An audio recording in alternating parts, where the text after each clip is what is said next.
네, 안녕하세요. 케이부자입니다. 시청하시기 전에 구독하기, 좋아요, 알람 설정, membership까지 부탁을 드리겠습니다. 네, 작년 2월달, 3월달, 4월달 이후에 집값이 피크를 치고 그때부터 이제 금리 인상이 엄청나게 됐잖아요. 그 이후에 지금까지 집값이 어떻게 변했나를 대략적인 전국과 도시별로 보도록 하겠습니다. 제가 이 기사를 우연히 찾았는데 한번 보는 게 그동안 한번 어떤 변화가 있었는지 한번 보는 것도 좋은 것 같아요. 작년 3월달부터 올해 4월달까지 집값이 변화가 어떻게 됐는가. 작년 3월달 이후로 올해 2월달까지는 계속 빠지다가 지금 2, 3, 4월달에는 부동산 반등이 지금 전국적으로 나왔잖아요. 그런 것까지 고려해서 생각을 해보시면 좋을 것 같습니다. 일단은 뉴펀들랜드 레브라도 같은 경우는요, 집값이 너무 떨어지지 않았어요. 대서양주 같은 경우, 일부 대서양주 같은 경우는 집값이 오히려 올랐다. 작년보다 오히려 4.3%가 올라서 평균적으로 11,400불이 올랐네요. 그리고 뉴브론즈윅도 마찬가지고, 그러니까 사스카추안주까지는 집값이 오히려 떨어지지 않고 확실히 잘 올랐고요. 그리고 알버타주 같은 경우도 기름값 상승에 힘입어서 뭐 200%, 200불, 0.04% 빠졌고 200불 빠졌대요. 이건 뭐 다시 이제 동결증으로 봐야 되겠죠. 그 가격 방어가 중부지방 같은 경우는 뭐 크게 오르지도 않고 떨어지도 않은 가격 방어가 되게 잘 됐다. 근데 이제 정말 많이 떨어진 곳들이 이제 브리티시 콜롬비아 BC주 10.51%, 그러니까 11만 불이 떨어졌고요. 온타리오주 같은 경우에는 무려 16.12%, 17만 4천 불이 떨어졌어요. 많이 떨어졌는데 이게 평균 가격이라는 거죠. 그러니까 BC주에서도 이따 좀 자세히 나오겠지만, 밴쿠버 지역 같은 경우는 불과 5%, 6%밖에 작년에 비해서 떨어지지 않았고, 또 반등이 일어났어요, 거기서. 근데 외곽 지역 같은 경우에는, 예를 들어서 칠리역 같은 경우에는 거기는 뭐 25%, 30% 떨어진 데도 있죠. 그러니까 이게 중간 가격이니까 이거보다 적게 떨어진 데는 부자 지역, 그러니까 노스 밴쿠버 지역은 실제로 5% 안팎으로 떨어졌다고 하고요. 그리고 점점 거리가 멀어질수록 25%에서 30%까지 떨어졌기 때문에 평균 가격이 이렇게 잡혔습니다. 온타리오도 16%인 거 보니까 외곽 지역 같은 경우는 아마 30% 가까이 떨어졌을 것 같아요. 그러니까 이런 평균들이 모여서 이런 가격이 나온 것 같습니다. 근데 도시별로 보면, 아까 말씀드린 대로 도시별로 보면 알버타는 그냥 가격이 잘 방어가 됐지만, 캘거리 같은 경우는 오히려 뭐 2.89%, 3% 가까이 올라서 뭐 1,500불 정도가 15,000불 정도가 올랐고요. 그리고 주변에 있는 뭐 대서양 도시들도 좀 올랐거나 빠져도 뭐 3%, 2% 빠졌다. 이건 사실은 집집마다 좀 가격이 다르다 보니까 아마 빠진 게 아마 거의 느껴지지 않을 것 같아요. 그래서 도시별로 보면 그래도 많이 빠진 도시들이 뭐 그레이터 밴쿠버 같은 경우는 7.34%, 그러니까 밴쿠버 다운타운 중심으로는 많이 떨어지지 않아서 그래도 7.34%, 그리고 뭐 그레이터 토론토 같은 경우에는 그래도 여기는 무려 14%나 빠졌어요. 토론토가 참 뭐 많이 올랐고, 그죠? 많이 올랐었고, 그리고 또 그만큼 또 많이 떨어진 지역이긴 해요. 만약에 근데 평균이 지금 14% 정도 잡혔다. 뭐 예를 들어서 여기 뭐 키치너 워털로 같은 경우는 평균적으로 거의 20% 가격이 떨어졌어요. 런던 같은 경우도. 그러니까 이게 뭐 꼭 그 지역이 아니다. 다른 지역에도 평균적으로 20% 정도 빠졌다. 그러면 제가 볼 때는 진짜 많이 빠진 거긴 해요. 그죠? 그래서 거기서 만약에 좀 딜을 쳐서 뭐 5% 정도를 더 빼내. 5%도 되게 큰 돈이긴 한데, 요즘에 부동산 가격이 올랐다고 하지만 또 한편에서는 경기 침체가 좀 진행되고 있잖아요. 예를 들어서 자영업하시는 분 굉장히 많이 힘들고, 그리고 레이오프도 많이 시작이 됐어요. 만약 그렇게 겹친 사람들 누구라고 찾을 수는 없겠지만, 오퍼를 넣다 보면 받아주는 사람이 있을 거 아니에요. 그죠?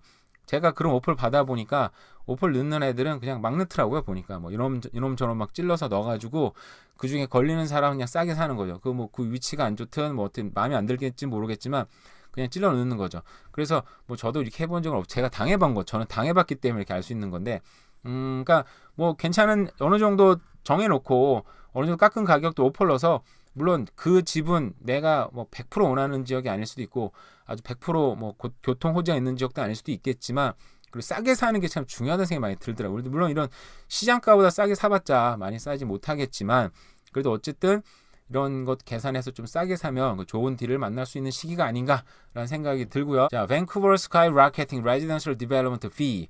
자, 밴쿠버 시에서는 지금 이런 레지던셜 디벨롭먼트 피가 굉장히 많이 나오고 있대요. 그래서 저는 뭐 이런 건설 잘 모르니까 기사를 보니까 뭐 당연하겠지만 우리가 이제 건설 회사들이 이런 레지던셜 특히 하이라이즈 같은 경우에는 그런 디벨롭먼트 피를 꼭 내야 된다고 합니다. 근데 이게 많이 올라서 지금은 건축가의 거의 15%에서 20%를 차지한대요.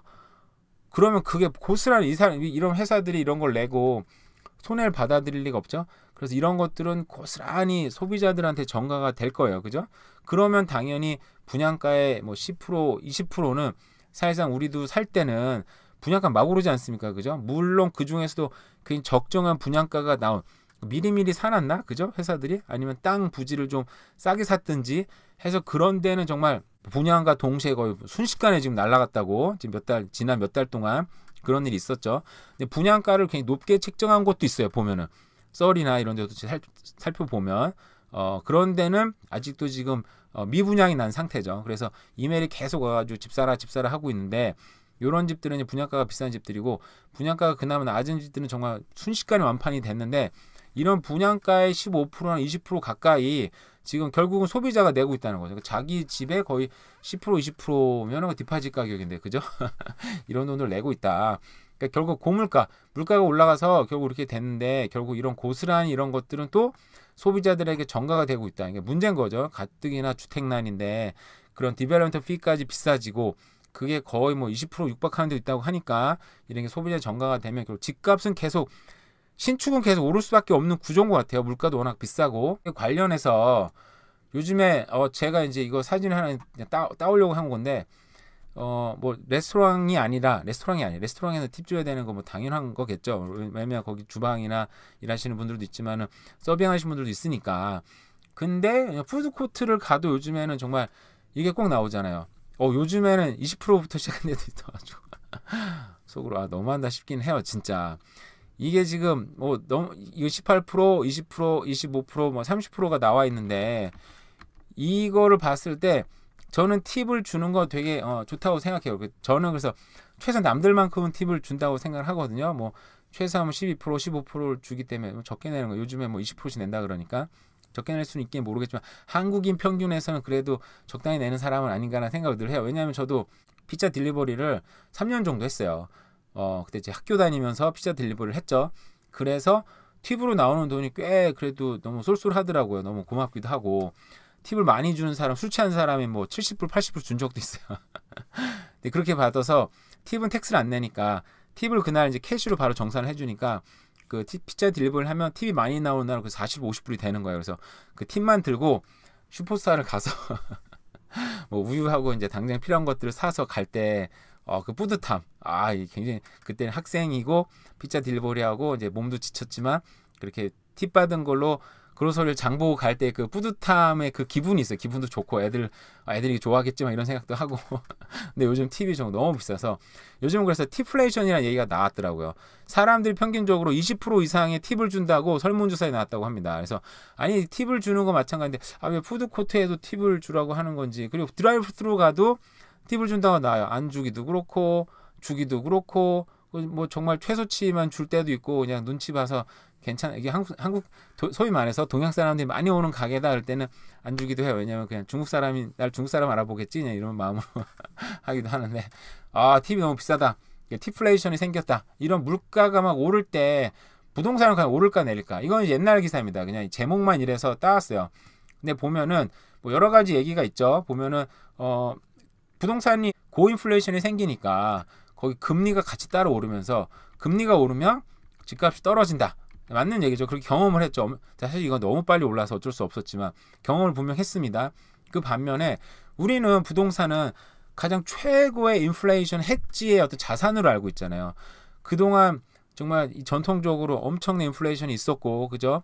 옛날에 저도 방금 뭐 보면 짜장면 제 어렸을 때 기억에 뭐 500원 내고 먹은 기억이 있는데 지금 한국 짜장면 얼마 하는지 모르겠지만 우리 밴쿠버에서 먹으면 12불, 13불 정도 하잖아요. 그래서 15불 하는데도 봤어요. 그러면은 옛날에 비해서 엄청나게 오른 거죠. 그죠? 근데 그만큼 여러 자산이 이제 같이 하락하기보다는 특히 부동산 같은 경우는 그런 물가보다 더 어떻게 보면 더 많이 오른 부분도 있어요. 되게 좋아하는 지역 같은 경우는.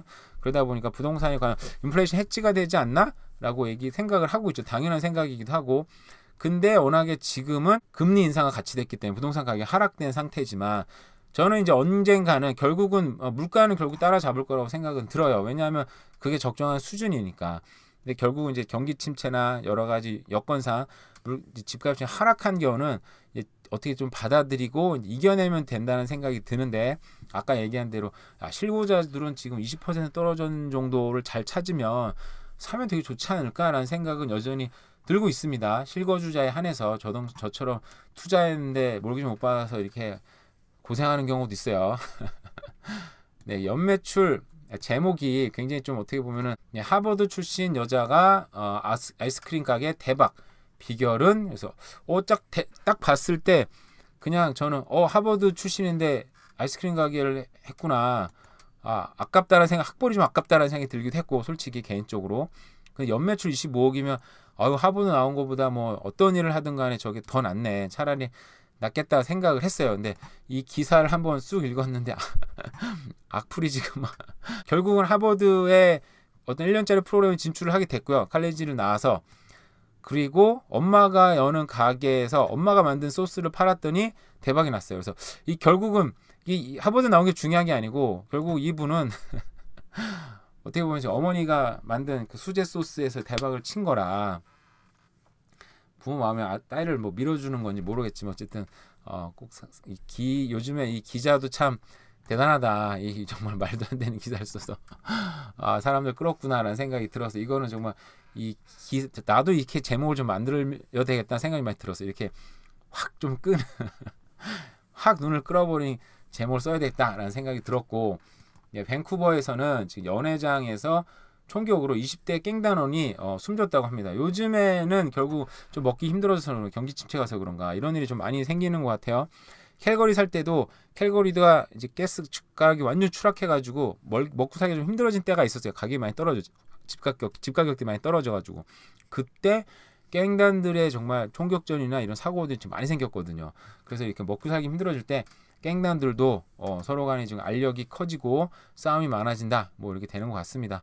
오늘도 날씨가 참 좋더라고요. 대략 살펴본 경제 뉴스와 여러 가지 뉴스였습니다. 오늘 하루도 잘 보내세요. 감사합니다. 시청하시고 구독하기, 좋아요, 알람 설정, 멤버십까지 부탁을 드리도록 하겠습니다. 부동산 재테크는 옛말, 재정 부담 압박. 설문조사에서 31%는 집을 팔아야 될지를 고민하고 있다. 이게 요즘에 이런 기사들 보면 정말 제 마음이 그대로 나오는 것 같아요. 저도 지금 알다시피 렌트를 지금 못 내고 있는 세입자 때문에 골이 아픕니다. 머리가 아프고, 그래서 차라리 이걸 그냥 좀 팔아버릴까. 근데 따져보면 어쨌든 팔았을 때 이익이 남아야 되잖아요. 근데 지금 부동산 시장이 지금 살짝 지금 반등이니까 이때 그냥 팔아가지고 차라리 그냥 좀 맘 편하게 살까, 막 이런 저런 생각이 좀 많이 듭니다. 그래서 저도 31%에 지금 들어간 입장이 되는 것 같아요. 자, 금리 인상으로 주택담보대출 상환 부담이 커지자 이자를 내는 금액이 너무 많아졌어요. 저도 지금 제가 살고 있는 집이 좀 어떻게 보면은 좀 제 연봉이나 여러 가지 보에 비해서 좀 과도하게 좋은 집을 샀다. 근데 조금 오르고 여러 가지에서 지금 이제 좀 견딜 만한 상황이 되긴 했는데, 어쨌든 그래도 좀 굉장히 어려운 시간 겪었고, 작년보다 저희 1,000불을 내고 있어요. 더 1,000불, 그러니까 100만 원을 더 이자 금액을 내버리니까 굉장히 힘들죠. 근데 다행히 이제 모기지니까, 만약에 내가 렌트를 그냥 1,000불 더 내 그러면 정말 진짜 인생이 좀 못 살 것 같은데, 그래 모기지를 내는 거다 보니까 그래도 반은 원금을 갚는 거잖아요. 그래서 그래도 뭐 인생은 빡빡하지만 그래도 좋다라고 긍정적으로 생각은 하고 있어요. 그래서 어쨌든 투자 목적으로 구입했던 건물주들이 매각을 고심하는 것으로 확인했다. 왜냐하면 금리 인상 여파로 인해서 집을 팔려는 생각을 하는 것이다. 근데 투자용 주택을 매각하는 것은 생각보다 어렵다. 여러 가지 뭐 부동산 피도 들어가고요. 그리고 모기지를 받았잖아요. 모기지 또 내야 되는 그런 뭐 페널티, 수수료, 세금 여러 가지 막 내다 보면은 남는 게 이제 없는 건데, 거기서 또 생각이 드는 거죠. 힘들어서 짜증나서 팔았는데 남는 게 없으면 그동안의 시간이 정말 어떻게 보면 되게 물거품이 되는 거잖아요.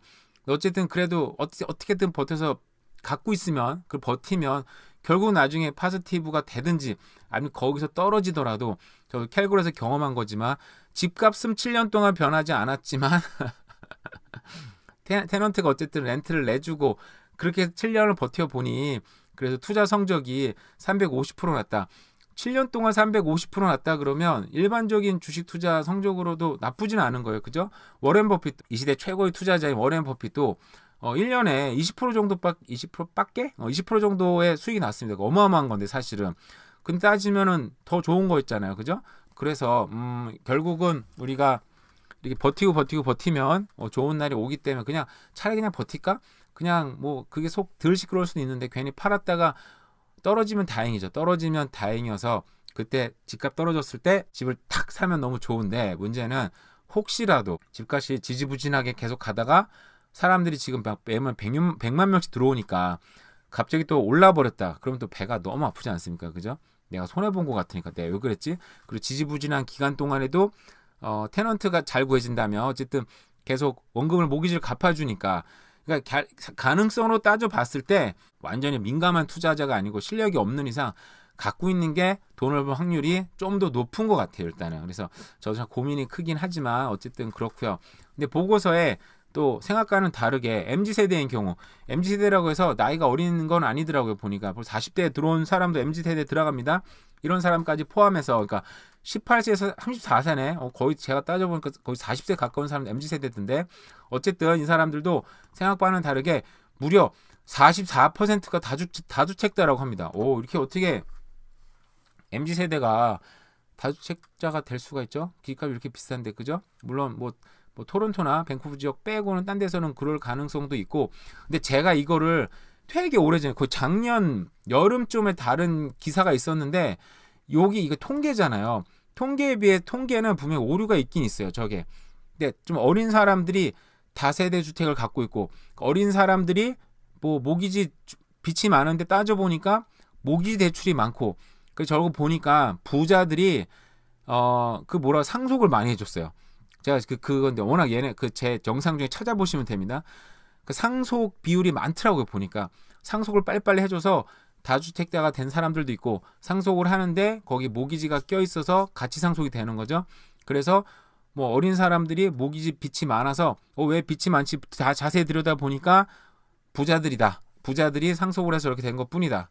문제 없다라고 얘기가 나왔어요. 그래서 가난한 사람들은 오히려 집을 팔아버려서 통계적으로 보니까 캐시 비율이 높아지고 뎁트가 줄었어요. 그래서 괜히 어떻게 보면 캐나다는 어떤 빈부격차가 줄었네 보니까 그게 아니었던 거죠. 그러니까 부동산 자산을 부자들은 더 많이 갖게 됐고 가난한 사람들은 부동산 자산을 팔고 캐시 비중이 올라갔는데 물가는 올라가니까 점점 더 가난하게 되는 거죠. 그래서 어떤 그런 건 좀 잘 봐야 되는 것 같고 이것도 MZ세대가 다세대 주택자가 많다는 건 상속에 관련돼 있지 않나라는 개인적으로 생각을 해봅니다. 뭐 자세한 내용은 있지 않으니까. 자, 젊은 세대는 예상과는 달리 부동산 투자에 관심이 많으며 이는 집을 갖고 있는 부모 세대를 바라보면서 부모 세대는 집을 사서 부자가 되고 그 자산을 통해서 또 집을 사고 이게 몇십 년 동안 잘 이루어지다 보니까 젊은 세대들도 저렇게 하자 그런 생각을 했다는 거죠. 그래 왜냐하면 코인도 투자해보고 주식도 투자해봤는데 성적이 좋지 않았을 겁니다. 저도 마찬가지 요즘에 지금 너무 많이 손해를 보고 있어서 그것도 팔아야 되는 생각 중인데 어쨌든 그렇다고 하고요. 집을 갖고 있는 사람들 중에 많은 사람들이 다운사이징을 생각하고 있다고 합니다. 최근 집 소유자를 대상으로 설문조사에 의하면 전체 응답자 중 28%, 30%가 다운사이징을 했다라고 대답을 했다고 합니다. 금리 인상으로 이자 대출, 금리 인상으로 대출 이자 부담이 크고 또 실직한 사람들도 있고 경기가 추락하는 부분도 있고 또 일부는 고령으로 인해서 집을 관리하는 게 어려우니까 다운사이징을 해서 그 목돈을 만들어서 그걸로 또 투자한다 그랬죠. 그죠? 그 베이비붐 세대가 그렇게 해서 돈이 나오면 그걸 또 투자해서 아직도 베이비붐 세대는 부동산 시장에 큰 손으로 남아있다. 이게 며칠 전에 한번 다뤘던 기사이긴 한데 그런 사람도 있는 것 같아요. 결국은 부동산을 통해서 부동산을 사고 부동산을 통해서 자산을 잃었던 사람들이 전통적으로는 가장 성공적인 경우도 많다. 뭐 그렇게 생각하면 될 것 같습니다. 네, 늙어서도 은퇴 못하는 짠내나는 60년대 생들. 저보다는 일단은 기본적으로 5, 6살 많으신 분들이고 그리고 한 10살 정도 많으신 분들인 건데 저도 이 유튜브 이제 살짝 보다가 말았고 영상은 봤어요. 그래서 60년대생들이 처음 세대라고 합니다. 그러니까 이게 마처 세대라 그러는데 부모를 부양하는 마지막 세대이자 자녀에게 부양받지 못하는 처음 세대. 그래서 마지막이자 처음 세대라고 얘기를 하는데 생각해보니까 좀 나이 많으신 분들도 자녀 세대랑 이제 나 자녀랑 안 살래. 물론 이제 돈이 없으면 어쩔 수 없는 부분도 있겠지만 뭐 이제 나 자녀 안 살래. 나 따로 사는 게 좋아. 이제 그런 세대가 되는데 저보다 10살 많으신 분들 생각해 볼 때 이런 인식이 또 강하시고 자녀 끝까지 또 부양해야 되는 인식도 강하시고 그러니까 이 사실상 샌드위치 된 세대인 것 같아요. 저랑도 생각이 좀 많이 다르다 보니까 여기 이제 몇몇 분들이 나왔었는데 시급이 이제 6,000원 정도 하는 대리를 하는 어떤 63년생 분이신데 저보다 7살 정도 많으신 것 같네요. 그죠? 그런 건가요? 7살 정도 많으신 건데 뭐 대기업을 10수년 대기업을 다니시다가 고깃집을 차렸다가 망했다고 합니다. 이게 좀 핵심 부분이기도 해요, 사실은. 그러니까 이 은퇴 자금을 갖고 돈이 많죠. 그러니까 이거를 대부분 상가 투자하다가 망한 사람들이 정말 고생 진짜 많이 하시는 것 같고, 또 뭐 저렇게 고깃집을 하다가 뭐 비즈니스를 하다가 망하시는 분도 정말 많고. 근데 상대적으로 저도 비즈니스 잘 모릅니다만 이제 저 듣는 얘기 드린 거죠. 상대적으로 캐나다에서 비즈니스를 하면 그래서 망할 확률이 좀 덜 하긴 한 것 같아요. 왜냐하면 여기는 상가 공급이 딱 정해져 있잖아요. 레지덴셜 에어리어의 비즈니스 그 조닝은 정말 작게 나와가지고 거기서만 딱 하게 되니까. 그래서 이제 그래도 비즈니스 한다고 해서 그래도 한국만큼 막 좀 대박을 치는 경우도 드문 것 같아요. 그러니까 비즈니스를 하는 거하고 직장을 잡고 일하는 거나 수입이 막 크게 차이 나지 안 나는 경우도 좀 많이 들은 것 같고, 캐나다는 좀 다르긴 하지만 어쨌든 참 목돈을 갖고 비즈니스를 이렇게 하는 게 정말 참 많이 힘들고 어려운 부분인 것 같아요. 그래서 차라리 그냥 저런 비즈니스 목돈이 있으면 작은 부동산, 뭐 원룸짜리 부동산 하나 산다든지 그 정도 돈이 되면 사고, 나머지 돈은 리츠를 투자해가지고 배당금을 받는. 그러니까 차라리 이게 속편하고 그냥 가격이 오르든 내리든 그냥 난 몰라 그냥 완전히 그냥 문 닫고 사는 게 어떻게 보면 좋을 수도 있는다는 생각이 들어요, 그죠? 그건 나중에 좀 자세히 한번 다루기도 하고요. 60년대생 어떤 A라는 여성 같은 경우에는 아침마다 아이를 또 등교시키고 있고요. 그리고 또 아이들이 또 학자금 또 대출해줘야 되고, 또 시어머니 또 요양원에 가시면 또 요양병원으로 지출을 또 해야 되고, 그래서 참 근데 이런 세대가 저도 뭐 70년대생이긴 합니다만 이게 지금 저희 세대도 이제 한 5년 6년 뒤에는 똑같은 일을 겪지 않을까라는 생각은 하고 있어요. 저도 뭐 아이들도 학자금이나 이런 것도 생각을 해줘야 되고, 부모님들은 좀 이제 공무원 출신이셔가지고 정말 다행히 감사하게도 연금을 또 잘 받으셔서 다행이긴 한데, 이런 걱정이, 그러니까 은퇴에 대한 걱정이 정말 진심으로 다가오는 게 불과 2, 3년 내로 저도 다가올 것 같아요. 왜냐하면 저도 생각보다 몸이 많이 아파지는 부분도 있고, 저희 집사람도 좀 다리도 그렇고 많이 아픈 부분이 생기다 보니까 일할 수 있는 나이가 언제나 될까, 언제까지 일할 수 있을까라는 생각도 사실은 현실적으로 많이 들긴 하더라고요. 보니까 캐나다에서 은퇴하려면 어떻게 살 것인가. 요양병원에 가면 요양병원도 보니까 정말 낮게 내는 사람이, 적게 내는 사람이 1,500불, 많이 내는 사람이 2,500불, 수입에 따라 다르더라고요. 그런 돈을 나는 감당할 수 있을까? 내 펜션이 그만큼 나올까? 그런 생각도 현실적으로 많이 들기도 해서, 이런 은퇴 걱정, 정말 한 40대 이상인 분들은 솔직히 은퇴 걱정 정말 심각하게 좀 하시면서 돈도 모으고, 어떻게 보면 여유가 있으면 그런 리츠 주식들, ETF면 망할 일은 없으니까 그런 것들 계속 좀 사서 모으는 것도 하나의 좋은 은퇴 준비가 될 것 같고, 사실 뭐 가장 테넌트가 좋다고 가정해 보면 저처럼 이렇게 부동산 투자를 해서 그런 시세 차익보다는 그런 계속 테넌트를 넣어서 계속 돌리는 거죠. 이렇게 10년 돌리면 원금을 많이 갚아줍니다. 그때 리파이낸스를 받든지, 그리고 거기에 나오는 캐시 플로우가 생기죠.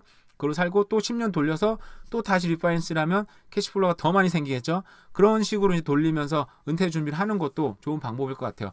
네, 어쨌든 오늘도 남은 하루도 잘 보내시고요. 감사합니다. 시청하시기 전에 구독하기, 좋아요, 알람 설정 부탁드립니다. 멤버십도 부탁드릴게요. BCG에서 10개 도시에 아주 빠르게 개발을 하겠다고 발표를 했다고 합니다. 요즘에 이제 하우징 크라이시스라고 집이 정말 많이 부족하고, 지금도 부족한데 앞으로도 굉장히 부족할 거기 때문에 10개 도시를 선정을 했다고 합니다. 이게 다른 말로 하면 10개 도시를 이제 빠르게 주택을 건설할 수 있게 도와주겠다 얘기를 했는데, 다른 말로 하면 그 10개 도시에 앞으로 사람이 많이 몰릴 것 같다. 그 지역에 집이 정말 많이 필요할 것 같다. 그것도 생각해보면 10개 지역에 부동산 투자를 하면 밴쿠버에서는 앞으로 좀 더 시세 차익을 많이 거둘 수 있다라는 이제 역으로 생각을 할 수가 있죠. 10개 도시를 제가 한번 설명을 한번 하겠습니다. 여기 라비 카을론이라고 지금 주택 장관이에요. 왜 보이시죠? 요 분이 이제 주택 장관인데, 이분이 이제 발표를 얼마 전에 했습니다. 그래서 거기에 나온 기사를 보고 여기가 나중에 더 발전이 되겠구나, 역으로 생각하면 되겠죠. 네, 첫 번째 도시는 뭐 너무 당연하게도 밴쿠버입니다. 밴쿠버가 선정이 됐고요. 그리고 District of the West 밴쿠버가 됐고요. 노스 밴쿠버가 됐습니다. 네, 뭐 한번 지도를 볼까요? 이 밴쿠버는 여러분들 뭐 너무 밴쿠버 지역 사시니까 너무너무 잘 알겠지만, 명실상부한 이게 한국으로 치면 이제 강남 같은 곳이죠. 이 다운타운 밴쿠버에 물론 좋은 잡들도 많이 몰려 있지만 뭐 좋은 잡들 말고도 우리 취업 많이 하잖아요. 뭐 일반 스토어나 개인 비즈니스나 뭐 식당이나 뭐 스토어들, 개인 기업들 좀 어마어마하게 몰려 있기 때문에 가장 많은 기업들, 그리고 뭐 렌트할 수 있는 집들도 많이 있고요. 뭐 그리고 지하철 보세요. 스카이트레인들. 네, 3개의 노선, 4개의 노선이 지금 같이 어울리는 곳이기도 하고, 더군다나 또 연장돼서 여기 UBC까지 또 연장이 되고, 추후에는 UBC도 룹을 만들어서 또 메트로 타운까지 연결이 된다고 합니다. 그러니까 여기는 교통이나 그리고 또 가까이에 있는 밴쿠버 지역과 여기 밴쿠버 지역 가까이에 있는 쪽에 학군도 좋은 학교들이 많이 있고요. 그리고 노스 밴쿠버도 부자 지역이기도 하고, 웨스트 밴쿠버도 마찬가지고 좋은 학교가 또 몰려 있기도 하고요. 그러니까 예전에 말씀드렸었는데 또 웨스트 밴쿠버는 사람들이 이제 그 주거 지역으로 또 선호를 하는 게 뭐 자연도 좋고 밴쿠버 가까이 갈 수 있는 거리상으로도 가깝죠. 뭐 교통이 좀 안 좋긴 한데 근데 좋은 학교도 있다 보니까 거대한 약간 고립 지역이다 보니까 외부인들이 좀 들어가기가 쉽진 않아요. 가보면 물론 일본 하이웨이가 있긴 하지만, 그러니까 소위 말해서 그 대중교통을 이용하는 사람들이 가기가 좀 굉장히 불편하다 보니까 일반 사람들이 좀 들어가기 쉽지 않은 거죠. 거대한 좀 고립 지역의 느낌이 있다 보니까. 그래서 이 지역은 전통의 강자. 여기는 근데 일반 투자하기가 저 같은 사람은 이제 거의 불가능한 거죠. 쉽지 않죠. 불가능한까지는 말할 수는 없겠지만 어쨌든 쉽지는 않다. 네, 그러다 보니 다른 지역에 좀 투자를 해야 되겠죠. 다른 지역 한번 봐볼까요? 다른 지역에 보시면 여기 델타도 뽑혔고요. 그리고 폴트무디, 아보츠폴드, 그 빅토리아, 오크베이, 사니치, 캠루비 뽑혔습니다. 그래서 여기 밴쿠버 이름이 들어가는데 너무 비싸니까 다른 지역 한번 봐볼까요? 지금 델타나 폴트무디 같은 경우도 여기 개발이 많이 되고 있죠. 왜냐하면 여기 다 많이 개발이 돼 있는데 델타 지역은 지금 아직도 개발이 지금 덜 된 지역이 있다 보니까 많이 있죠.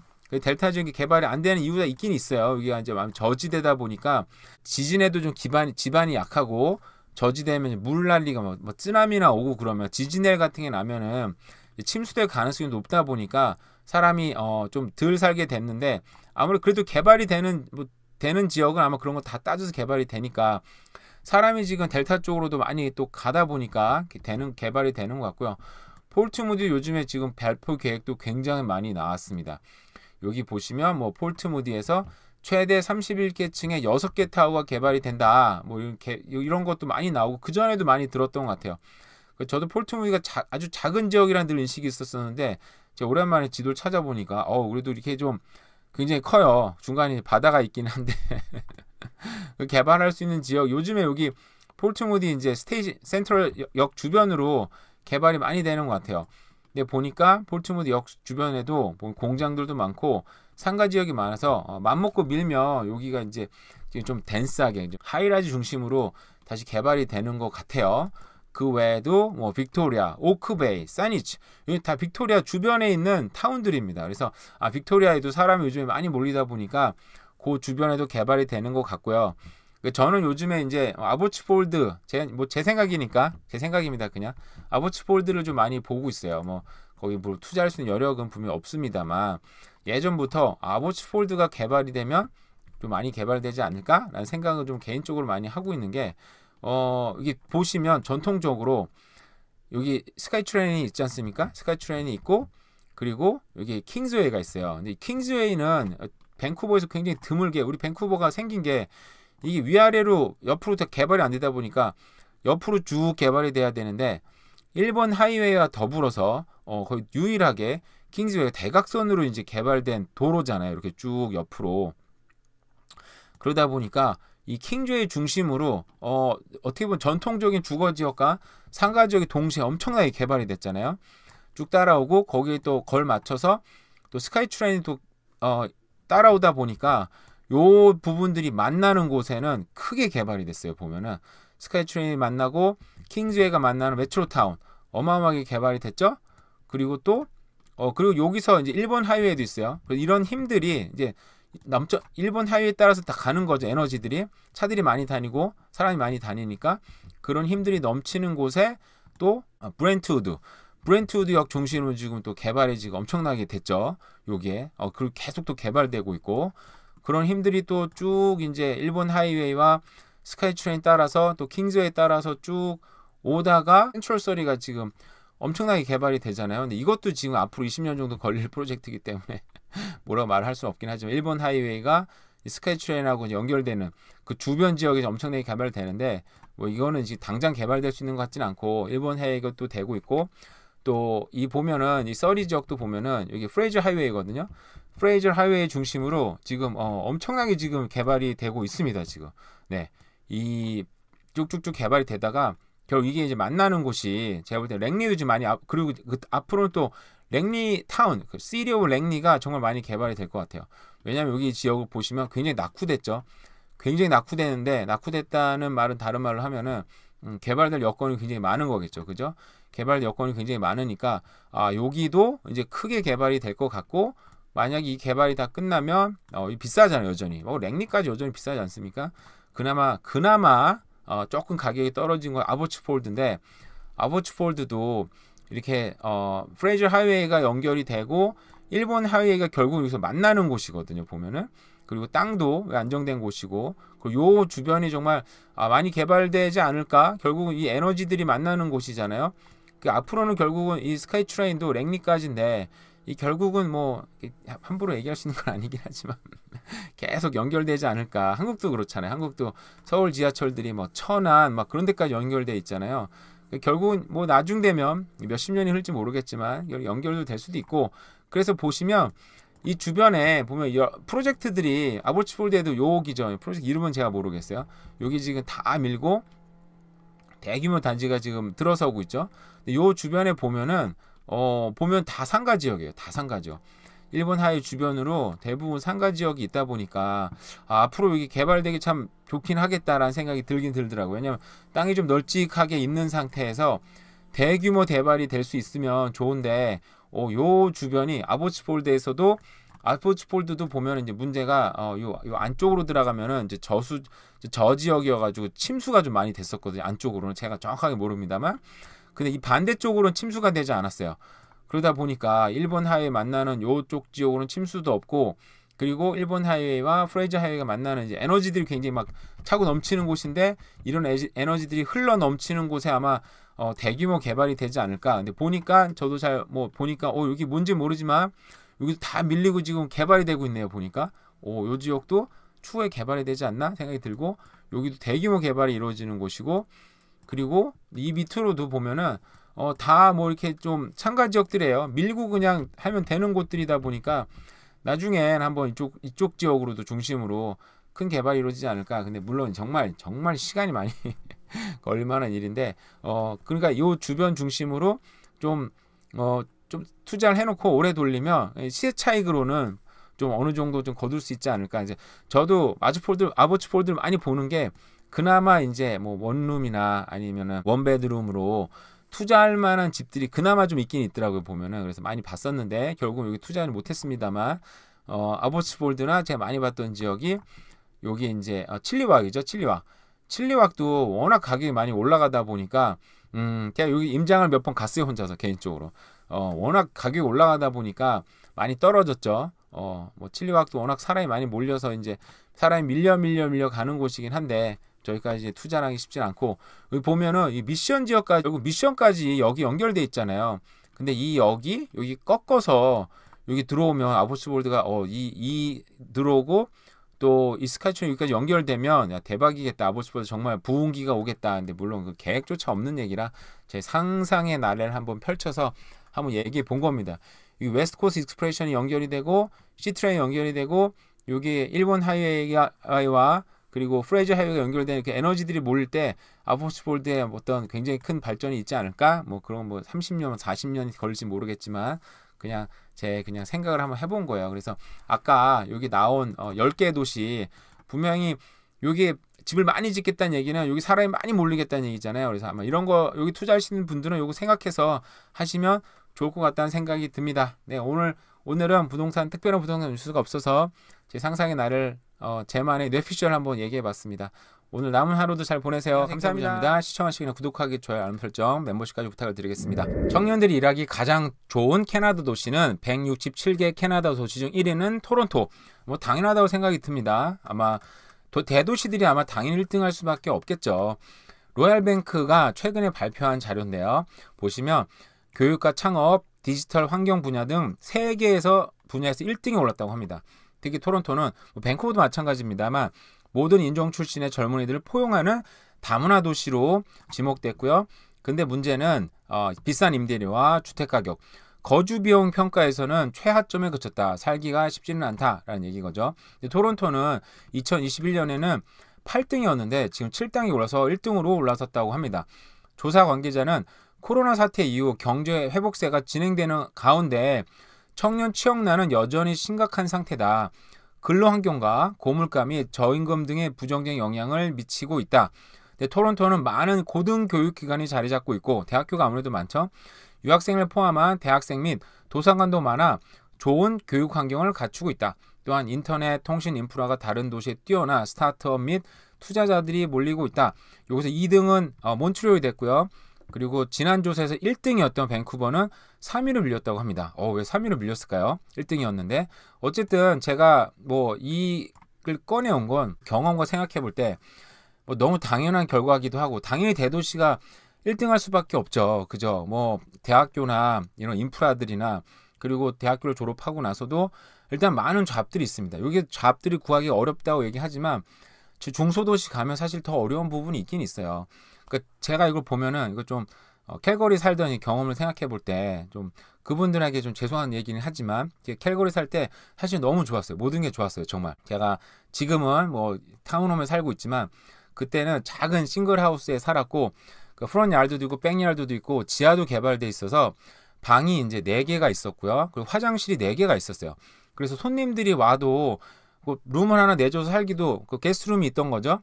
거기는 이제 거기 제가 이제 여러 가지 컴퓨터를 만들어 놓고 거기서 여러 가지 게임은 안 하고 컴퓨터를 하긴 했었는데 근데 한 가지 의문점이 있는데 캘거리 살면서 너무 좋은 거예요. 그냥 모든 면이 만족스러운데 희한하게 사람들이 안 오더라고요. 물론 지금 캘거리로 정말 많은 사람들이 지금 이주를 하고 있다고 합니다. 근데 많은 사람이 오더라도 저 같은 경우는 아는 사람이 좀 놀러 왔으면 좋겠고 밴쿠버에 당시에 아는 분들이 좀 있었어요.